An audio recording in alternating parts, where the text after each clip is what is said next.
my guides have said to me that this month would be particularly intense, and yes, it is. So we just all need to breathe and try and be in the present moment as much as possible. So anyone who hasn't seen Min before, I've been a trance channel for him for over 18 years now. And it's always an honor and a joy to bring him to the world with his wisdom and his guidance and his sense of humor often. So the most important thing this evening is that you give permission for his consciousness and spirit's consciousness to enter your energy field, because spirit will not go against our will. So that is very important. The other important thing is that if you feel you want to ask for healing from spirit, please go ahead and do that also. And just take a moment to really ground down and allow yourself to let go of all the activities of the day and try to be as present as possible.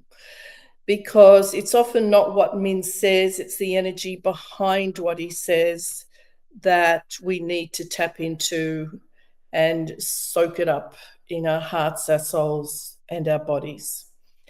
Now, also for anyone who hasn't seen Min, he's going to come in with the greeting Omat, which means you are a universal blessing, which, of course, you are.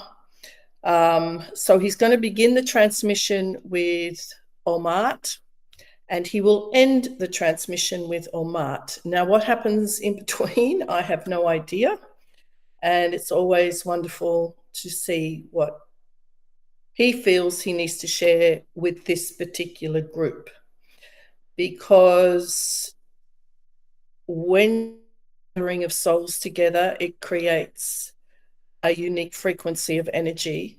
And spirit is always reading the room, even though we're not in the room together. They're always reading the room, and we'll know exactly what everybody needs to receive. So ground down, give permission. I only take a minute to let Min in. And hello, everybody coming on in the chat. It takes a minute or less for Min to come in and move to the front of my consciousness. So I don't leave my consciousness. It's like I go up the back of a movie theater and allow him to come in. And we just see what happens. So I'm just going to have a much needed drink of water.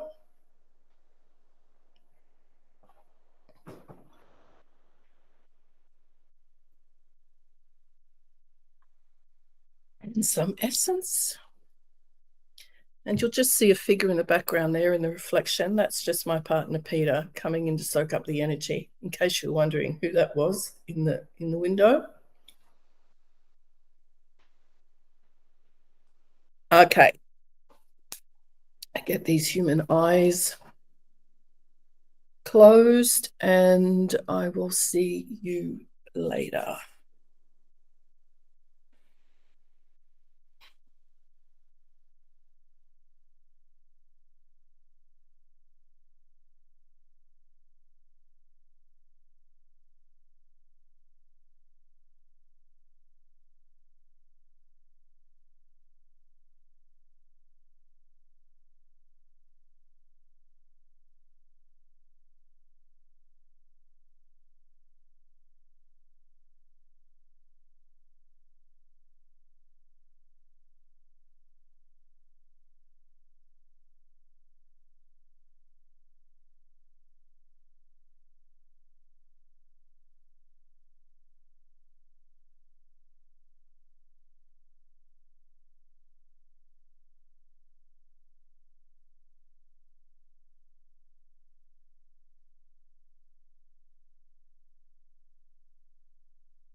Omat, Omat, Omat, precious hearts and dearest souls.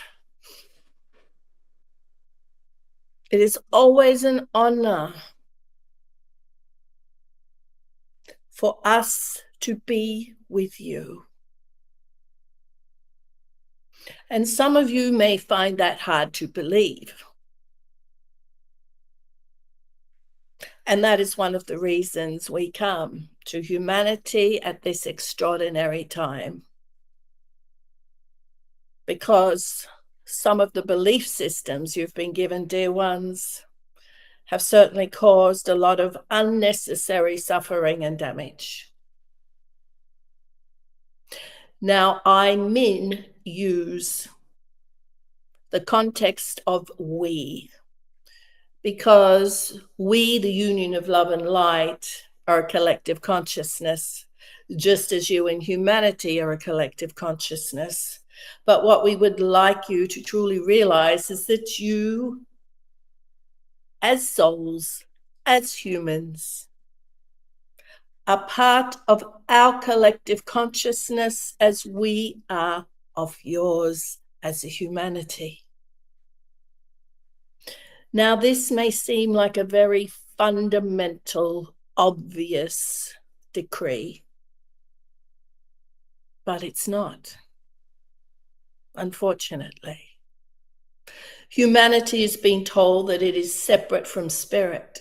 Humanity has been told that it is less than spirit. Humanity has been programmed to believe that they must perfect themselves before they are worthy of spirit. And we are not saying that this is the case with you as individuals, but as a collective, it is unfortunately and sadly the case. Which then means this imprint of humanity being separate from the spirit world will still have some form of impact upon you until you completely know without a shadow of a doubt that it is impossible to be separate from us and us to be separate from you. Many speak of the veils lifting between the physical world and the spiritual one. But the only veil that needs removing, dear ones, is the veil of belief systems in your minds. It's only the mind that puts a barrier, a wall, a distance between yourselves and the spirit world. And we'd like you to take a moment to really feel this. Because the truth is, spirit is closer than your own skin. Your loved ones who have passed have never been separate from you. And all the sadness, all the suffering, all the grief that you endure, believing that your loved ones are gone,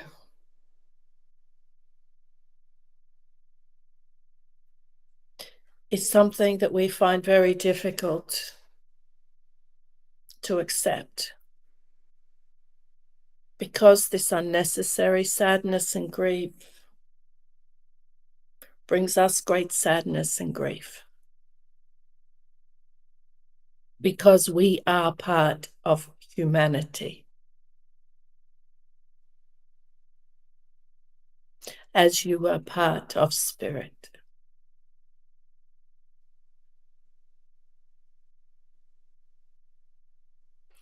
Please try to absorb this truth as deeply as you can.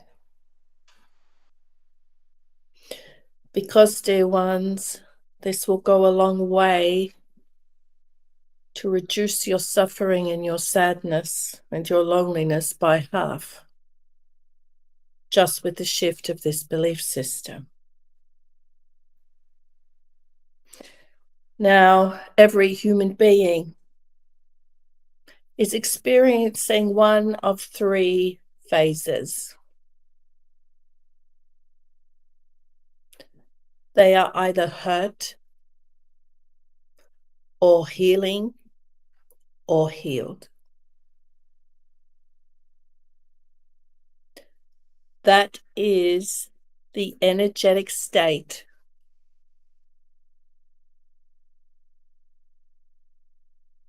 for one of the energetic states of each individual. Now, as a collective, as a humanity,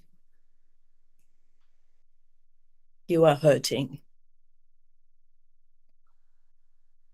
You are hurting on so many levels of your living.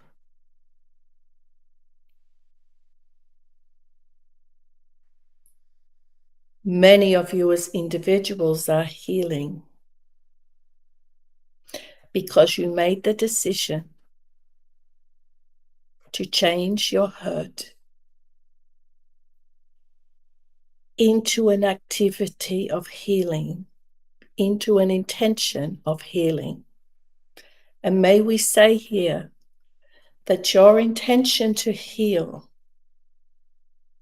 for the right reason is the most powerful foundational tool for all healing. Now, when we say the right reason, many want to escape their hurt at any cost. And some believe that the healing process means a numbing process of some form of outside substance, some form of escapism, some form of medication. But that does not last because it's something synthetic outside of yourself and is not coming from the authentic intention to transform yourself.